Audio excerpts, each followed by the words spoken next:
Hi, and welcome to another History Maven True Crime episode. So, you already know I've been digging through the archives for weeks because if I can't bring you new clues, new info, or new perspective on this case, what the hell are we even doing here? This is part one of a two-part series about the letters from the Black Dahlia Avenger and written clues in the Beth Short murder case.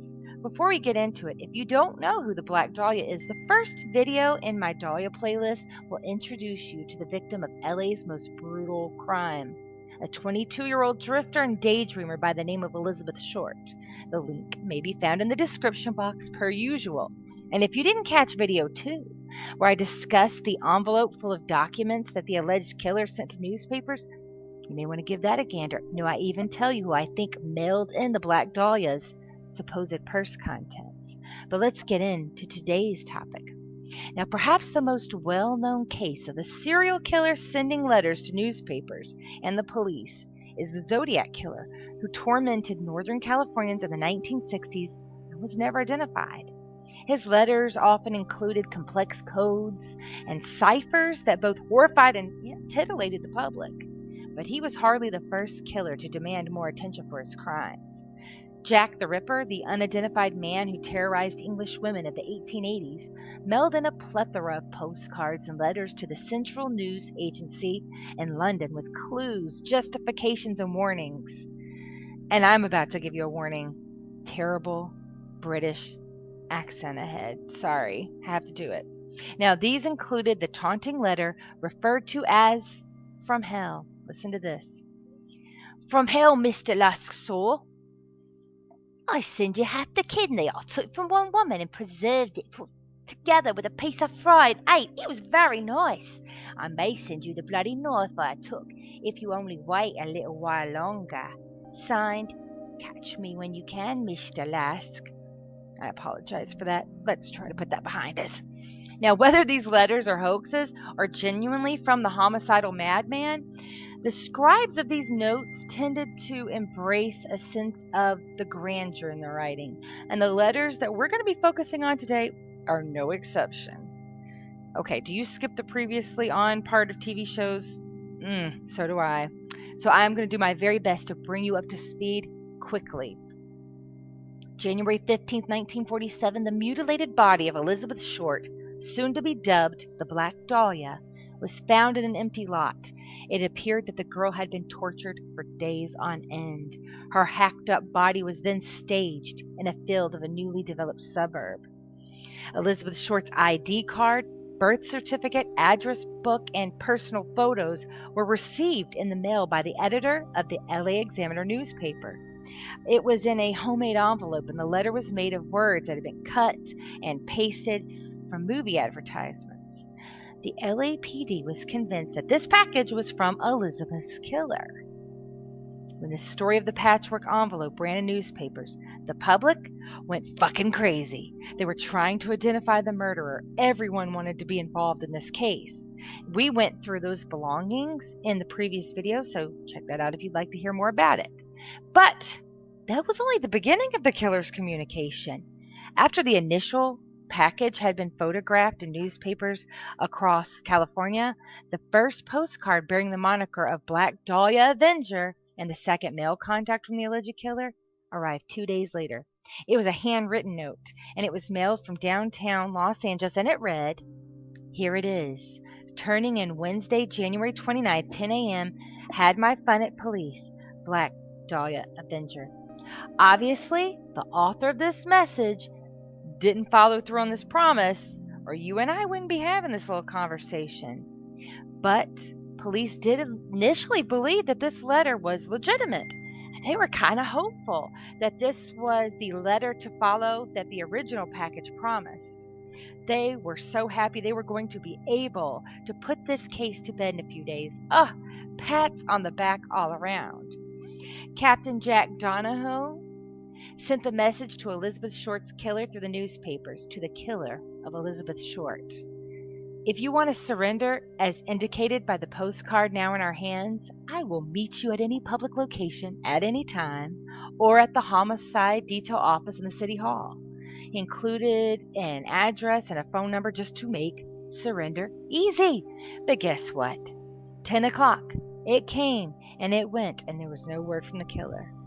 But notes that suggested the time for surrender was near, they kept flowing through the mail, such as this one. I will give up and Dahlia killing if I get 10 years. Don't try to find me.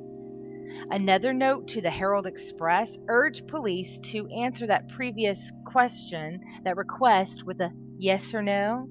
I mean, presuming that they were asking, can I have a 10-year prison sentence instead of getting cooked up in old Sparky if I turn myself in? Here's something interesting. Let's zoom in.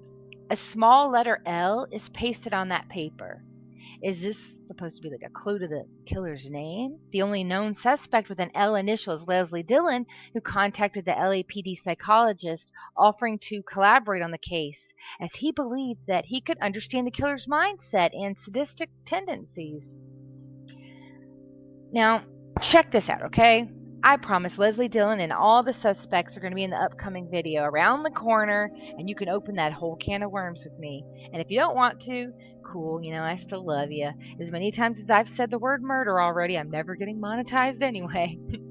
More letters teasing surrender were mailed into the newspaper. Dahlia's killer cracking want terms. People noted that this sounded like a newspaper article headline, and they questioned if the killer was a journalist, or were they just like poking fun at the headlines that were being written? Confessors did pop up, loads of them. But some of these people were thousands of miles away at the time of the crime, or, okay, get this, they would say they blacked out every time they were pressed for details. That was probably the most popular excuse for why they couldn't remember details. Some confessors did try to give some facts about what happened in the murder, but they would be so far off base. Like, for example, they would claim that they shot Beth after a lover's quarrel. She'd never been shot. She had no bullet wounds. A legitimate killer never came forward. But finally ending the saga of will he or won't he turn himself in, a Black Dahlia Avenger note gave the excuse that the killer did not turn himself in because he wouldn't be tried fairly, and he believed the killing of Beth Short was justified. Police had to admit that most of these letters seemed kind of like hoaxes. I mean, teens were clearly using the Black Dahlia Avenger letters as sleepover pranks in 1947. It had to be right up there with calling chicken places and asking, how large are your breasts? But let's go over some of these wacky and weird letters. Clearly forged letters, too. And then I'm actually going to show you 3 that I think are legit. Now, it was in the words of the Daily News, the crudest of 4 missives so far received. Its language bordered on illiterate. It was written on glossy stationery. A certain girl is going to get the same as ES got if she squeals on us. We're going to Mexico City. Catch us if you can. And it was signed 2 Ks. Though, did you recall that in a previous letter it said, don't try to find me? The envelope said, E. Short got it. Carol Marshall is next. Does this sound like the work of children to you? But the police still had to put it through a chemical analysis and fingerprint testing. Now, they said Carol Marshall is next. We need to talk about Carol. When she was picked up for car theft, she said she knows who killed Black Dahlia, but she was just scared to tell. But if the money was right. Papers also described her as being a 6-foot husky blonde. But when she actually appeared for questioning, Carol was a fairly slender brunette. John Girodek, a jockey, said he had seen Beth with a bossy blonde days prior to her death, and a cab driver actually gave a similar testimony. So perhaps reporters were assuming that Carol would be this assertive, aggressive, platinum-haired girl of lore. Now next, a teenage boy gets dragged into the Black Dahlia Avenger Chronicles. We first meet the lad known as Armand Robles, or Robles. Y'all let me know how to say that. And a tip to the police that contains his photo and a note. Here is the photo of the werewolf killer. I saw him kill her, a friend. This poison pen case got 17-year-old Armand lots of attention. He claimed in a news article that his wallet and car had been stolen 4 days before Beth's body was found by a well-dressed, tall man driving a late model car. And a second letter featuring Armand signed the Black Dahlia Avenger shortly followed. This one had an obscured photo of our boy Armand on it and a weird threat. That young, I'll do him like I did the Black Dahlia. Okay, to me, there appears that there's a blotted out word after young that would make the sentence more logical and much more offensive. All the newspapers published this letter as if it's complete, so I don't know, hell, maybe it is that young. It was pretty clear to me, though, that Armand's wallet wasn't stolen by a tall, well-dressed thief, nor was Armand the infamous werewolf slayer. He just had some a-hole friends pranking him, and he was protecting them with this story about a man mugging him. I mean, wouldn't you cover for your friends? But there were 3 Black Dahlia Avenger postcards that I think are worth taking a real look at. All 3 were mailed out on January 29, 1947. They were sent from 2 different locations by the same person, and unlike the previous cutout letters, these were hand-printed. The map with all the Black Dahlia locales I have found so far are in the description. If I'm missing any important addresses, just let me know. One postcard read, "The person sending those other notes ought to be arrested for forgery. Ha ha! Signed, BDA." It contained a picture and a description of the Brown Derby on Vine Street. It was a Hollywood restaurant known for inventing that grenadine and ginger ale masterpiece known as the Shirley Temple. The place was always packed with celebrities and those who wanted to gawk at celebrities, and Beth certainly stopped by to gawk at a few stars from time to time. The other postcard from the same author states, "If he confesses, you won't need me." This postcard features the Coliseum, which was an exposition park. In 1949, 2 years after the murder of Elizabeth Short, the body of Louise Coulter Springer was found outside of Exposition Park. She had been attacked and strangled, a limb from a tree shoved into her vagina. The twig was identified as being from a tree in Exposition Park. And many people question if the murder of Louise Springer and several other murders that occurred in rapid succession were committed by the Black Dahlia killer. The third postcard in this set, well, it gives us a lot of clues, and it is the most ambiguous. "Ask newsman at 5 and Hill for clue. Why not let that nut go? I spoke to said man." It contained many spelling and punctuation errors, which could mean that the letter was sent by a child, an uneducated person, or someone who was not a native English speaker. The use of said as an adjective, let's think about this. According to the grammars.com, the use of said as an adjective, meaning aforementioned, comes from the legal and business writing. It's essentially a briefer replacement of words like aforementioned and aforesaid. Okay, just calm down. This is not going to turn into a grammar lesson. This is just a legitimate clue, I think, that we have a businessman or professional composing this. However, I mentioned the punctuation errors. Some of it's missing. Sure, this could indicate an uneducated person who either works in business or considers themselves sophisticated, but I'm going to tell you that this person was born outside the U.S., and I'm going to tell you how I know that. I'm even going to tell you which country. This is the front of the envelope where that third postcard came, or the front of the postcard, and it says the abbreviated incorrectly spelled Calpf on the bottom. See it circled there for California, and it's using PF to make the F sound. Which language uses PF? Only German or its derivative, Pennsylvania Dutch. The author is most likely a native German speaker. Now, he could be someone from southeastern Pennsylvania. But before you get too excited going, it's probably a German person. There were over 200,000 Germans that moved to Los Angeles during World War II, fleeing the war. But if you're a killer and you're German in Los Angeles in the 1940s, I mean, that does narrow things down a speck. We'll examine this clue and more when we get to the suspects video. The strange offhand humor and dark pleasures in these 3 postcards with the ha-ha and all that makes me wonder if the person who mutilated poor Beth Short might have actually written these. Like maybe they were flushed out by false confessors or hoaxers. Let's get back to what we just looked at, that postcard, and break down that postcard again. The yellow pens on the map are sites that relate to clues from the Black Dahlia Avenger and other mail clues. The postcard location that mentions newsman at 5 and Hill is noted in red. It's near the Biltmore Hotel, the last known verified spot where Beth was, and not too many blocks from where Elizabeth Short's body was dumped. That's the blue tack on your screen. What the newsman postcard is referring to, they are alluding to the restaurant porter Daniel Voorhees, who he confessed in the newspaper to the Dahlia slaying the same day that this set of postcards was mailed out. He actually said he met Beth on the corner of 4th and Hill. The Ask Newsman postcard featured the Carroll Theater restaurant on Vine Street. It promoted that at the time their dinner theater program featured 60 of the most beautiful girls in the world. Well, did Daniel Voorhees kill Elizabeth Short? Most likely not. The postcard that called Daniel a nut was right when they implied that Daniel was innocent. Daniel couldn't describe the way in which Beth was killed. He couldn't get any of the times and dates right. He didn't half know where or how he met her. His handwriting didn't match any of the BDA notes. He was just generally in a bewildered state, so police decided to remove him as a suspect. It was later discovered that Mr. Daniel Voorhees had stayed at a hotel on the night of Beth's murder about 4 miles from where her body was disposed of.